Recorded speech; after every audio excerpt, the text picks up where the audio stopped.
Hello, amazing queen. Oh my gosh, I'm so excited to play with you today.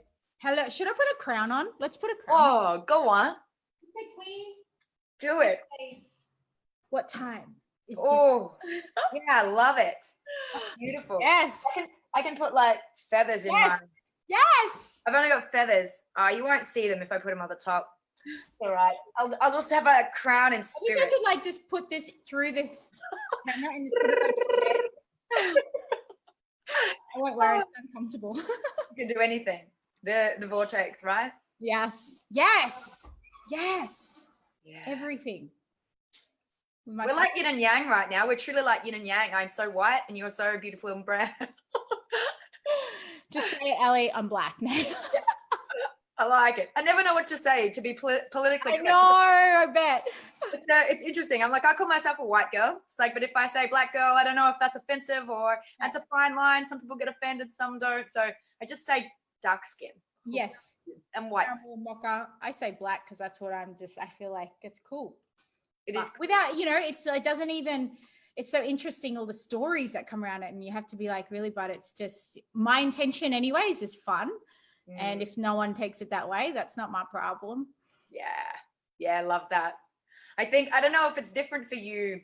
I didn't know we'd go straight into like a racist conversation. Here we go. I didn't know that is it different for you? Because I feel like as a white human, that it's important to be politically correct. Do you find that having dark skin to be politically correct to white people? I feel like it's definitely different because I have the Asian or ethnicity and the darker skin.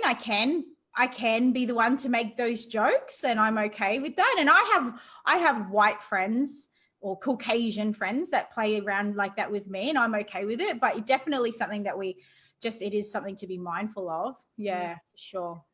Interesting. Imagine if we just didn't have all these labels and we're like, when I dive into full expression, it's something that both you and I are really, we really embrace full expression. Yep. Love it. Yeah. It's such a level of freedom. It feels freeing to be. It's so interesting because I over the last few years, obviously, like right now, I will share anything. I will even fart in front of someone because that's just being a human. Like there was a time where I was so suppressed in everything, in expression, and it was painful. It literally is such a painful experience. And to actually be fully expressive now and just having, it's not something that you can just go from non-expressive to fully expressive in a day. It is a journey, but the journey's been just so incredible. And now to be able to choose full expression and then be an example of, so others can go, wow, is that what that looks like? It feels good, because people witness full expression and they go like innately just go, I really want to feel that way too. Yeah, it's interesting. I love, for me, there's no filter on anything else but truth. You know what though, you've just given me something, because I don't know if I'd just fart in front of anybody. Like, yeah, that's just landed something for me. So it's like, oh, okay, well, let's lean in on that edge. Imagine that. Oh my God. Okay, look, there are times I probably pushed the envelope a bit too far with that one. There are times we're partying on our live stream, but if you want to, I mean, it's fine. So I don't really know any other way. It's like there's no filter, like in every other area of my life, no filter on that fullest expression. And I get told a lot that I trigger people continuously. Like even on the weekend when we were together, one of the people in the group said to me, you really trigger me.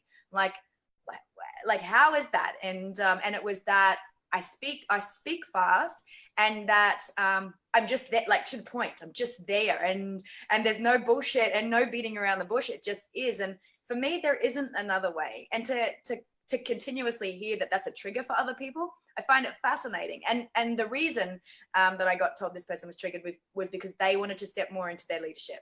Yes. Isn't that interesting that the leadership, it seems that it's a key trait of leadership to be able to be fully expressed, to have a truth, and underlying that. And I think this is why I'm like okay with my truth when it like delivered full on, is that it's always from a place of love. Yes. I may not be soft and fluffy, but there's always that love on the inside. And I think you're a bit the same. Yes. And I love that about you. I love it. And that's what I feel like we're connected, because we're just like truth bombs. Yeah. But we're also in a place where we respect truth. We respect others' truth as well, and respect our own.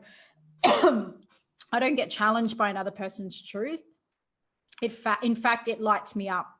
Yeah. When someone's in their truth, it really does. I congratulate them. Like, pardon me. There's times in the, you know, where people will, because of my truth and standing in it, people get triggered and they come back, they retaliate. But then I don't retaliate back. I actually celebrate them. And I'm like, yes, I'm so grateful you're in your truth, but also know that I'm so in my truth that it doesn't bother me what you're saying. Yeah. But I love that you're in your truth. Like, thank you for having a stand and making a stand for what you believe in, regardless of if it's the opposite to what I believe in. It doesn't even matter. And I love that.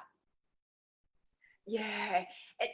And you know, this is like just so random or not. I was driving this morning and I'm such a thinker. Like I'm constantly in the thought process. I'm in my embodiment, and then the mind is, I'm constantly looking at things.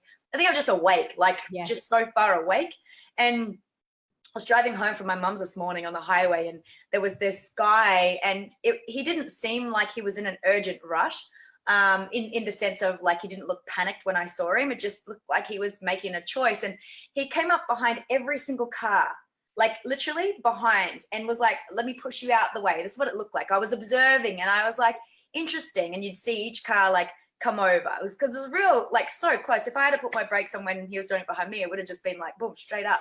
Yeah. And so I got thinking on this, and I got thinking on this around leadership as well, and how, you know, to be pushy like that isn't necessarily going to get us what we want. And then there's a respect that gets to come with that. Yeah. And it got me into also feeling into, which is why I brought it up, is that I was there looking at him and going, okay, well, what's going on? I'm thinking, you're behaving. I wouldn't call somebody a name. You're behaving like a bit of a dick right now. Yeah. And then I was like, well, hang on a second. Like, who am I to think that in the first place? And I was like, I wonder what each other person is thinking at the same time too. And so it was this cycling of not, and this is something I'm conscious of in my life consistently, is to not have a judgment on the person with their behavior. Yeah. And to recognize in myself when I go into that judgment space, but also to just acknowledge where we're all at. And I think it's that, it's an interesting process, I reckon, just to be on it consistently. Yes. I think it's such important. Like, I do the same. I always then ask, because if I get triggered, I then ask myself, why do I care? Why am I so pissed off? Like, what's my problem? Yeah. Because I don't want to be triggered. So I get to explore it, because I do want to be like Buddha. Like, I do want to just be chill. And you know what you're saying before about like edging, like leadership, the edging version. That was me not long ago. Like, I was so like this organizational freak, and just be like, and get really, really uptight, and just versions of me that would come through, because I was such and I didn't even know this until I was put into the experience. Right. And then seeing other responses to that, and seeing that sometimes it actually can be hurtful because of that. And so because I got to witness myself in that way and know that that's not how I want to be, I get to just like fully relax and trust and discover that you can be assertive without being pushy at the same time. Yes. No one likes assertive being pushy. Oh God, it's a bad combination. Bad. And it's a fine line, isn't it? You know, it is a fine line. It's such a fine line. Yeah. So you've had some pretty cool stuff happen over this last 4 weeks. Yes. Like, super cool. I just love being in your presence, and I love what's unfolded, and I've loved watching you step into your own over this last month. Do you want to share with our beautiful, amazing people watching? I can't see anybody. So if anybody is there or commenting, I'll get back to you, and I'm sure Jax will as well. So yes, share with us. Oh my gosh, so much. The last 4 weeks particularly has just been incredible. I like rewind a little bit just to put it into context to those that are watching. I'm not like I definitely deem myself in many ways very potent, not actually potent in terms of egotistical, but I feel very potent in output. So I have a lot of output and I have no attachment to any end results, but I do know that I control my output and I'm very potent when it comes to output. And so this is something that I've always known, and I know, I dare say that everybody that's watching to some degree knows within themselves that there is more potential for output, right? More potential for fierceness, more potential for ruthlessness, more potential for clarity. And so I guess that something that about me is that I've always been on the journey, always intentionally on that journey to seek more or experience more of my own potential. And so the last few years has been a heavy few years in terms of losing material wealth and going through to rock bottoms in many ways, losing family. And a lot of people know that story and a lot of us have similar stories where we've hit rock bottom in some way, shape or form. And it's different for everybody. And this whole year has just been a big year. And it started with me craving silence. So last year, at the peak of whatever I was creating last year, I discovered that I didn't have a handle on my own self-esteem, and social media got on my nerves like big time. I actually suffered a lot of anxiety because I found out that I thrusted myself into this game of mentoring and coaching and programs and, all of that stuff. But my self-esteem, because of it, suffered in many ways. So, because with epic highs comes with epic lows, and I couldn't handle the lows. So I remember just going, I need a break. I need a break. So what does one do when they need a break from social media? They book into a Vipassana, which is 10 complete days of silence, right? No social media, no speaking, it's just incredible. So I actually flew to Tasmania because I knew if I went to Tasmania, I went as far as possible, I wouldn't be able to run away. I was stuck. So that's my year started with going to Vipassana, 10 days, complete silence in Tasmania, and then coming home and then exploring even more, because in the silence, what I discovered that there is this wisdom in there, and ancient wisdom, ancient thoughts, ancient, when I say wisdom, I mean this, you could call it a voice in your head that is grounded, that is knowing, that is calm, that is so wise. But I never had access to her because it was so loud everywhere else, the loud world. And so taking myself into silence was a great catalyst. And so from there, I just became so much more connected to my intuition, and then went and started exploring ancient earth medicines, plant medicines, everything from earth. I used to, interestingly, I say earth medicines or plant medicines, and some people get triggered. And then I'm like, well, hang on. How is it okay if society's made it okay to drink copious amounts of alcohol? And it's a thing. It's celebrated. Hey, son. Hey, daughter. You're 18 now. Go and get smashed. And there's nothing against it because that was my life. So I know both worlds. But for me now, being at my age where I seek wisdom rather than sex or rather than a hangover, I'd rather wisdom. So I've explored a lot of the medicines. And so the last month has been just a catalyst from that. And I discovered that I can channel. Yep, tomorrow. Give me two. You did. That was the key part. And then I got someone outside. I'm like, what? 2 seconds. Yeah. Oh, they're moving now. Okay, go again. It actually sounded like God was channeling through in that transmission. It's hello. It was, yeah. So I was actually something I'd never ever, and I love this story so much because it's not like I was little and I was like, I really one day want to be a clairvoyant. I really one day want to be a channeler. I didn't even know what it was. I know Abraham Hicks and I respect Esther Hicks. I respect Abraham. The teachings make so much sense to me, and it has been such a healing teaching for me for many years when I had nothing, like no access to anything else. And so that's all I knew. And then a month ago, about a month and a half ago, I was driving in the car and I just started channeling. Like it just, what it was like, I was just driving and then I started to see images, not in my eyes, but in my imagination. So if anyone that's watching, if I say, imagine a blue birthday cake right now, you're imagining a blue birthday cake and you're still here, right? You're seeing a blue birthday cake and you're still here.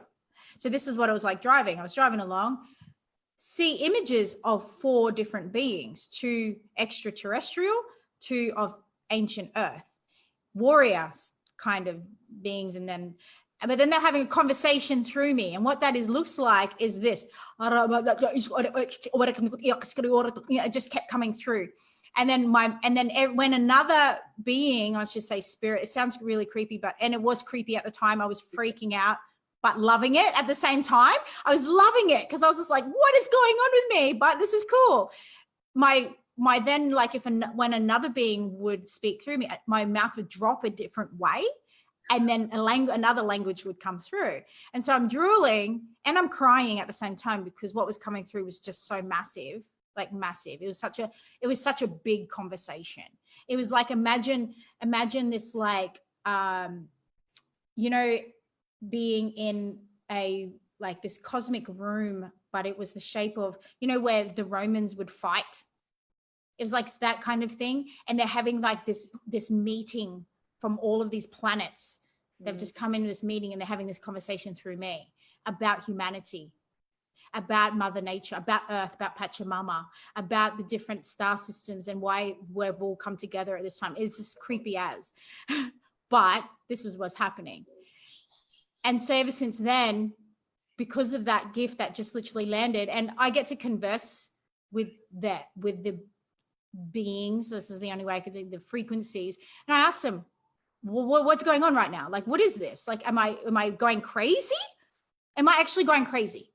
And they're like, no, you've always had this gift, but it was conditioned out of you. And every human being a vessel of a transmitter, we actually have an ability to communicate further than our sight and ears, or what we actually have that ability. That's what our intuition is. Intuition is tapped into that communication, but it's just being conditioned out of us with the way we eat, with the way we drink. Our water is poisoned. I know that now. It's actually designed to stop us in that communication. And I don't know why, but it just is. So that's what's happened with me. And it feels like because of the medicines, it's actually helped with dissolving whatever the calcification, whatever the blockage is there that has been there, and allowed me to actually drop into this gift I've always had. And so now it's because I have it, I'm in it, and I feel fearless because I'm like, this is real for me. This is truth. It feels so good, and no one's going to get me off this. Like, no one can tell me otherwise because I know this is real for me. Yes. It's so beautiful to witness in you, Jax.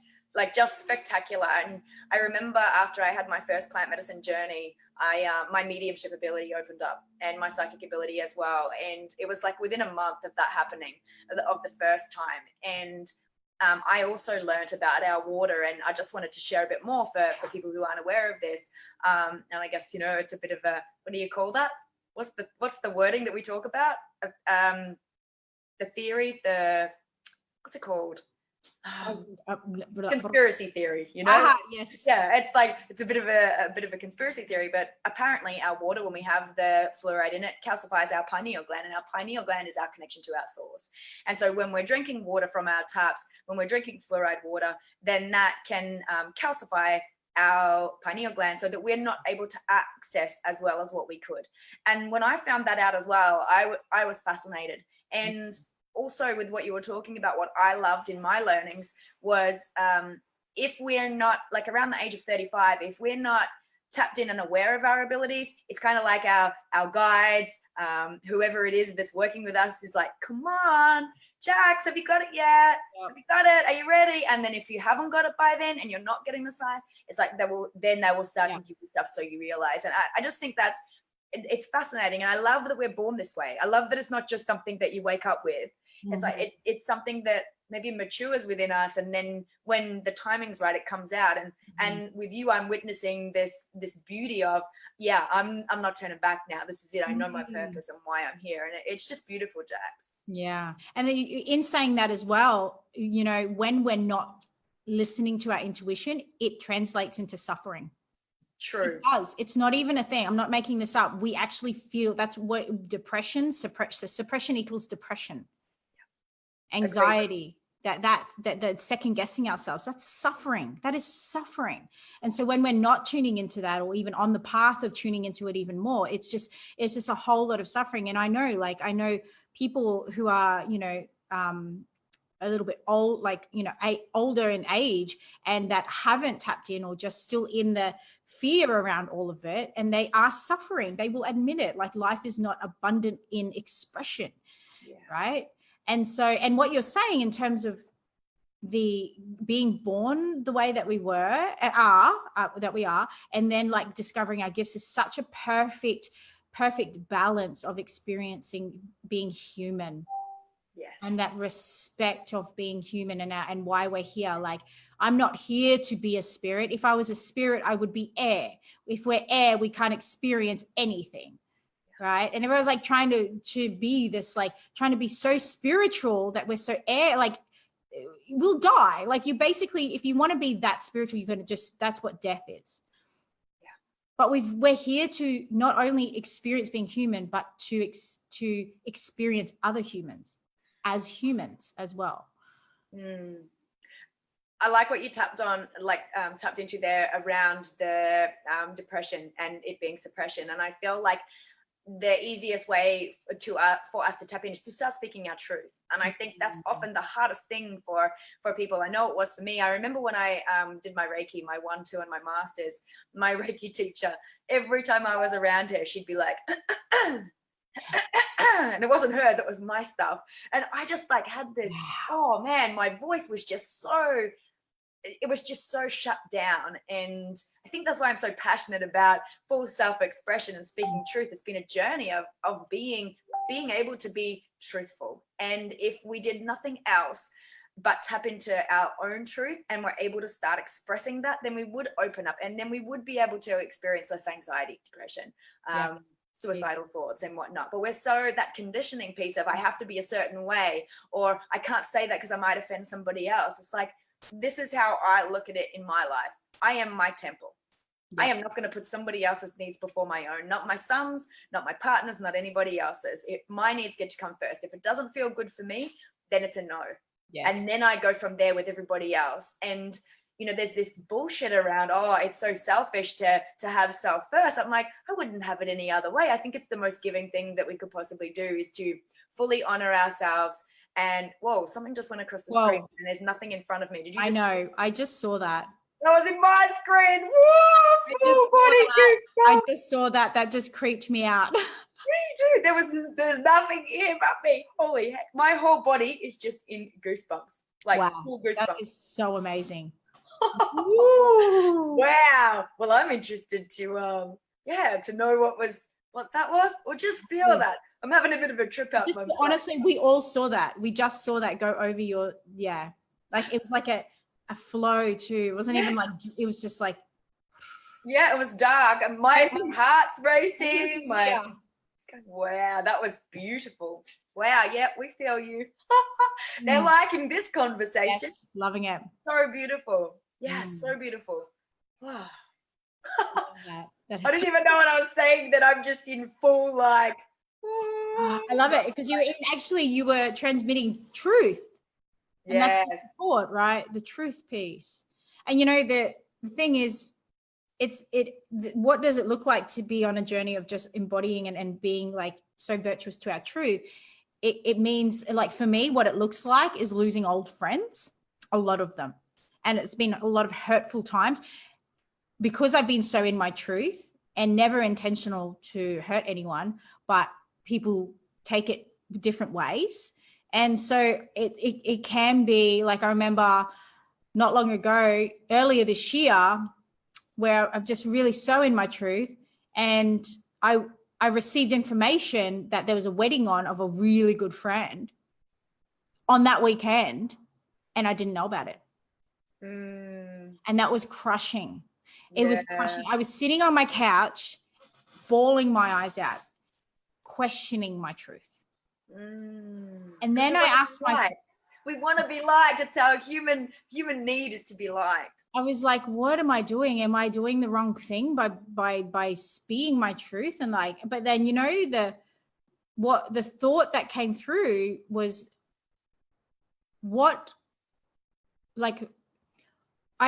who do I get to be now is either a past version of myself, the hurt version of myself, or the wiser version of myself. And it just like, I got to really embody the future version of me. And the future version of me is forgiving and kind and loving and who I want to embody.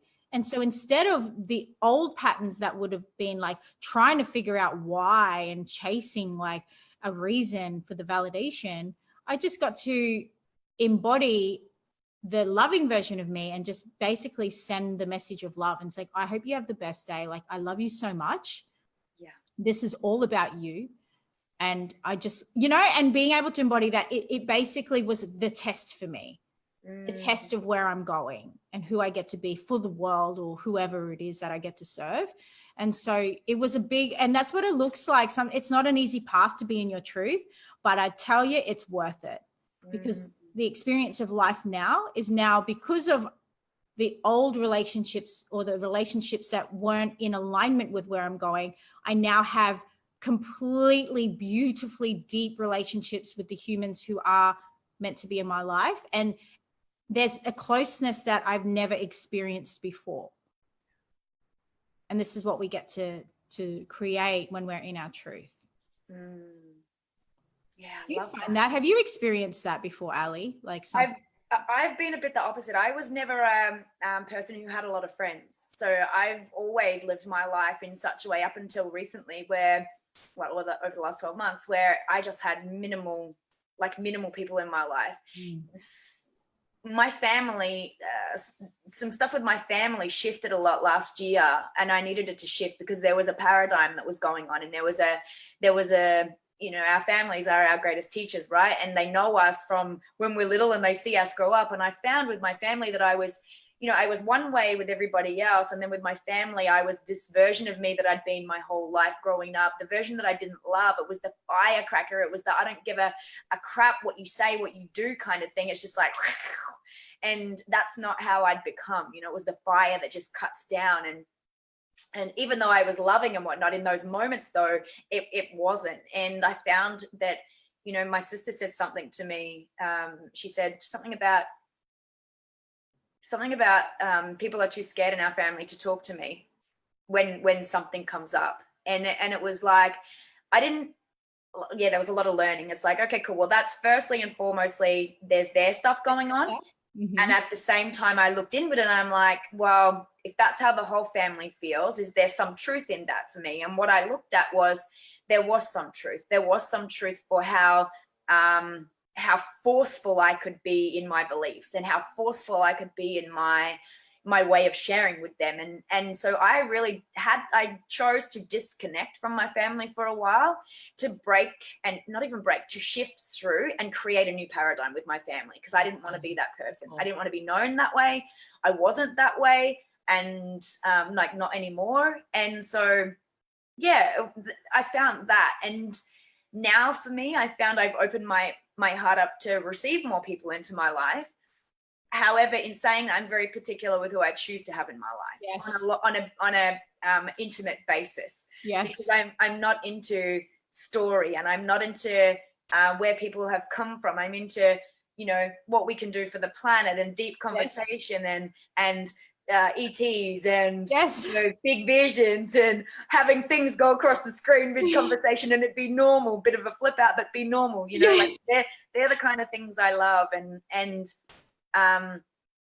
nature's really important to me, animals and nature. So for me, it's like, you know, people that have similar beliefs and similar ways of living their lives, that's important to me. And I think when we're in communities like that, you know, both of us, Conscious Leaders Sunshine Coast, Conscious Leaders Brisbane, and I think when we're in communities like that, then, you know, we're with like tribe, right?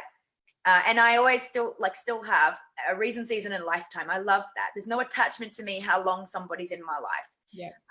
I did have some people last year that were friends that you know, shifted away, and I think it's because my vibration shifted quite a lot, and that did hurt a little bit. Actually, no, that hurt a lot when I think about that. Now, though, I understand it. I didn't understand it at the time, so I think, yeah, just a couple of people. But I hear it happens a lot to people. It does. It really does. And I, like you said, I have no attachment anymore. I just, even if I'm best friends with someone now, I have no attachment to the longevity of it. And we're not meant to, because we're meant to be explorers. We're meant to be here, and we can separate and still be of love. Like, I feel like that's just what we get to do. We get to choose. And the more that we attach to it, that's where more suffering is. And so it's such a heavy lesson to learn, because it's basically breaking a paradigm for ourselves. Totally. And it's a freeing paradigm. Once you say freeing ourselves from a paradigm that's actually quite constrictive. Well, it's control. Really restrictive. Yeah.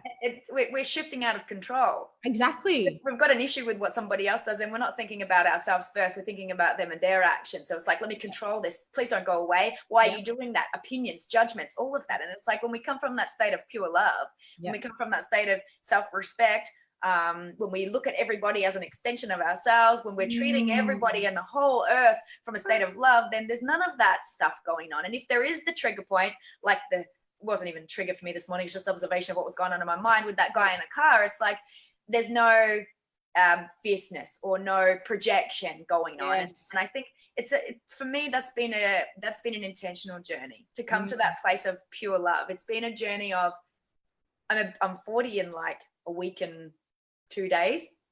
Oh, no, I'm so excited. Hot mama. I'm so excited. And it's been an actual intentional journey since the age of 26. Yeah. That love piece. And for me, it's just like, that's how I see the world. And I'm quite gobsmacked when I see people that aren't like that. I feel like I live in this bubble of bliss. And then if every now and again I hear things from other people or I see things and I'm like, what's going on out there? Like, what's happening out in that part of the world? Because in my world, that's not even like, there's none of that.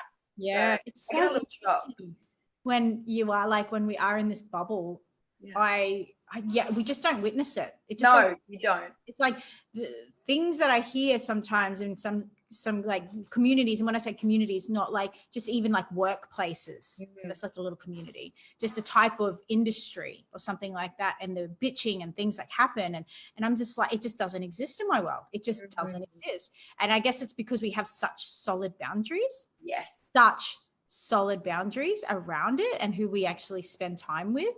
And I was saying to someone the other day, like, I don't just go out for coffee.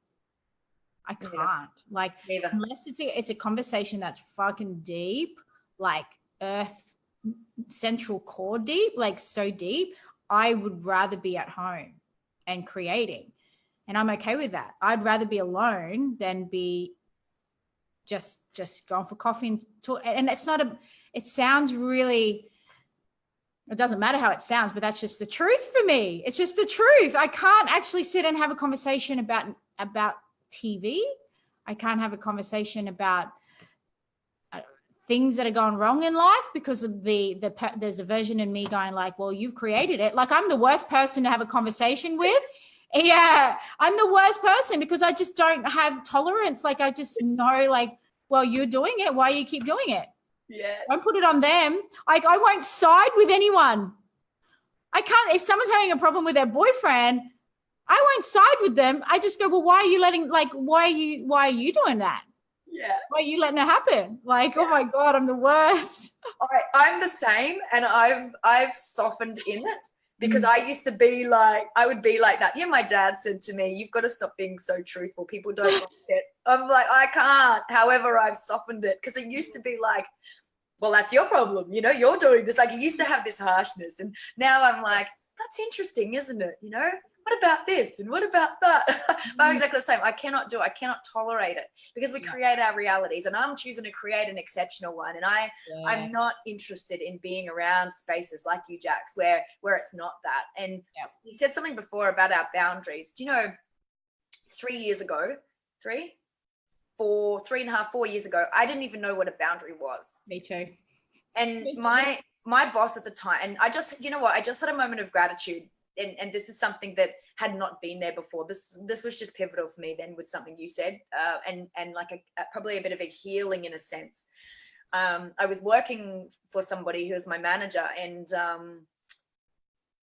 I didn't know what a boundary was. And we were talking about boundaries, and he got me onto a couple of books. And literally, you know how as humans we make meaning of things from things in our past? We give reference to everything. I had no reference point to a boundary when he was talking about it. So my brain was like, it couldn't comprehend what he was talking about because I had nothing to compare it with, and we're comparing beings. It was like learning a whole new language with nothing else, no foundation for anything. And it took me ages to wrap my head around what a boundary was.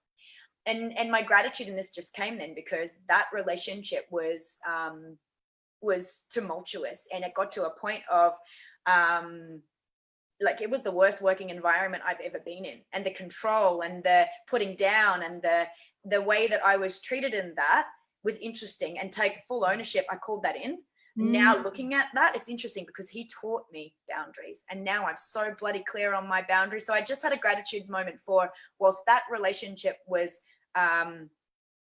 not very nice at all at the end, what he did give me was the learning on boundaries. And just then with that full gratitude to go, well, thank you. Thanks for showing me what it's like to have no boundaries. Thanks for sharing with me and teaching me what a boundary is. And now I can give you gratitude for that experience, that I like, full gratitude for that experience. That was really cool then. Yes, love it. I love that. That was a great download. That is so cool. That is so cool that you got to even experience it. Like you called it in like rapidly, basically. You're such a rapid calling in of the lesson of boundaries. So I love explaining this to, because I know there might be some that are watching who are like, what even is a boundary, right? So the way that I, because I work with clients who need to set solid boundaries, especially when it comes to their vision. Like, how do you set boundaries around a vision? Like, what does that even mean? So for me, a vision is such an important part of our ecosystem. It's such an important part of humanity being where it can continue to be, like the golden age, where we're that eradication of suffering. So I believe every vision is important in that ecosystem. And so for me, when I have visions, I treat my birthing of a vision like a baby. But when we have a baby, it's so easy to set boundaries. The boundaries are, no, I can't go for coffee because I've got my baby. Baby needs to be fed. Baby needs to sleep. No, I can't go out for dinner. I can't go drinking with you because I actually have a baby. I'm breastfeeding. We have boundaries because of the life force that we've given birth to. And this is what I get to work with people and bring them back to the fact that their vision is a life force. And so we set the boundaries around the vision like you would a baby. Does that coffee date nurture your vision, your baby? No, don't go. Does drinking help your baby? No, you'll probably kill it. Don't go. Right? So that's what boundaries are. It's actually choosing. The question to ask ourselves is always, is this efficient or inefficient towards where I'm going? And that's where you get to choose your boundaries. Is this relationship efficient or inefficient to how I want to feel? I like that. That's a really great way to break it down, to simplify it. I also look at boundaries from a body context. And if we're new to setting a boundary, it's like every single time the body balks, every single time the body goes, I don't know about that, or it gets that feeling or that anxiety or that there's an experience that we have. To me, that's the body going, just check in here. Is this what you want to be doing? And 9 times out of 10, it won't be what we want to be doing. Yep. And I think that's listening in as well. I love what you said. And then, adding in. I love our bodies know everything. Everything. And our mind tricks it. And it's getting out of here, or not even getting out of here. I love the mind. It's like what I'm passionate about. To me, that's the work that I love with my clients, is for them to understand that their mind is not the one that has to be like have all the control or have the say on everything. And I think it's quite hard to feel the body when we're so trapped in here. Mhm. Once we understand that it's not necessary for us to be trapped in here, once we become conscious, once we become more awake, then we're able to actually feel the body more, and then setting boundaries can become a lot easier because the feeling comes first, then we can take the action. Yep. Then that's intuition, what we started on. What a beautiful way to loop in and come to a close on, Jax. That is with our friend who joined us in the transmission. That was incredible. Just amazing. So beautiful. That was so cool. Wow. So beautiful. You have an event coming up. You did a beautiful transmission the other night with a group of 45 people. 45? Yeah. And we're channeling, and I hear from when we were in conversation that it was just electric. So when is your next one, Jax? My next one is on the 15th of December, which is a Sunday night. And I just literally changed it. Allie, today I met a gong master. Ooh. Invited him up. He brought the gong into my living room, yeah. And I got to experience the gong. And so I was like, wow, isn't that just divine timing? You know, I call forth the transmission that's going to help those who really need it for the experience. The theme, I say theme, but what we'll be doing is really completely dissolving the blockages that are stopping us from really actually embodying that full expression in 2020, and getting really clear on what we're wanting to do and like how we want 2020 to roll out, rather than doing this. Like, I feel like next year is going to be a really good year. I just have this feeling. It's going to be a really great year, right? So I get to actually take people through and getting super clear from here, all of the above. But now we've got this gong master that's going to be joining us in the whole experience. Like, it's just, I have no words for the experience because it was experiential. Like, it's like skydiving. I could tell you how skydiving is, but until you actually experience, you don't know. Like, I can't bring you through. So it's like that kind of experience where it's just like, you just got to go. Yeah. So that's what's coming up on the 15th. And whereabouts? Here in Brisbane, actually, in Stafford. Mm-hmm. But the location gets released on the day because that's just how I like to roll. Like, I like to just keep a little bit of like magic there. Nice. So people can reach out to you direct by Facebook if they're interested to connect. Yes. So cool. Love it, sister. Thank you so much for taking the time to jump in here. You are one of the most beautiful revolutionary women I know, and it's an honor to share space with you, to do life alongside you. I have so much love and respect for the woman you are. So thank you. Thanks for allowing your gifts to come through and the magic that you're bringing to our planet as well.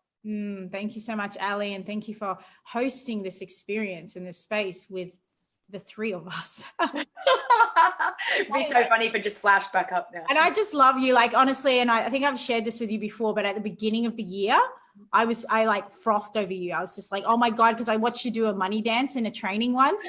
And I was just like, oh my God, she's like so amazing. Like, I was just like this little schoolgirl crush on you. Oh. And now we get to do this. So I'm just like, oh my God, thank you, universe. This is so cool. That's awesome, Jax. I love that. It's really beautiful when women step into their own, because we can pedestal women, can't we? Yeah. And it's like, then when we pedestal women, it's easy for them to fall off because no one will ever reach up to somebody else's standards. I'm glad I didn't fall off that pedestal for that moment that I was there. Oh. It's beautiful for you to come and feel like an equal there. And yeah, it's so beautiful. There's enough for all of us. And, yes. And when we step into our truth, when we step into having very clear defined boundaries, when we are fully expressed, then we do get to stand confidently beside other empowering and revolutionary women. And that is spectacular. They're rising together, baby, rising together. I love you, Allie. Thank you, sister. You're so welcome. Lots of love. I will see you soon. Yes. Bye. Bye.